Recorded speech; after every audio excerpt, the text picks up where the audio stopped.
என் வளர்ச்சியை பார்த்து பயந்து ஆளுங்கட்சிக்காரனும் எதிர்கட்சிக்காரனும் என் கூட கூட்டணி வச்சுக்க அலையறான்.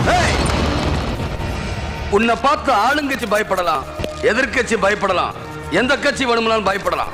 ஏன்னா அவங்களுக்கெல்லாம் உன்னோட கூட்டு வேணும், உன் ஜாதி ஓட்டு வேணும். ஆனால் இந்த வஞ்சிநாதன் எவனுக்கும் பயப்பட மாட்டான். இப்ப அவங்களை விட போறியா இல்லையா? யாரடா விட சொல்ற? ஊழல் பண்ண அரசியல்வாதிகளுக்கு கோர்ட்டு தண்டனை கொடுத்தா பஸ் இருப்பீங்க. இங்க உள்ள தலைவர் கார் மேல வேற ஸ்டேட்ல கண்டறிஞ்சா இங்க பஸ் இருப்பீங்க. எவனுக்கு எம்எல்ஏ கோபத்தை தீர்த்துக்கிறதுக்காக அரசாங்க பஸ் இருப்பீங்க. அதுல போற அப்பாவியும் சேர்த்து இருப்பீங்க. போலீஸ் பொத்திக்கிட்டு போணுமா?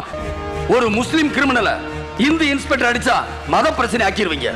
ஒரு கீழ் ஜாதி கிரிமினல மேல் ஜாதி இன்ஸ்பெக்டர் அடிச்சா ஜாதி பிரச்சனை ஆக்கிடுவீங்க. ஒரு மேல் ஜாதி கிரிமினல கீழ் ஜாதி இன்ஸ்பெக்டர் அடிச்சா ஜாதி பிரச்சனை ஆக்கிடுவீங்க. நாங்கெல்லாம் லா அண்ட் ஆர்டர் கையில வச்சுக்கிட்டு நொட்டிக்கிட்டு இருக்கணுமா?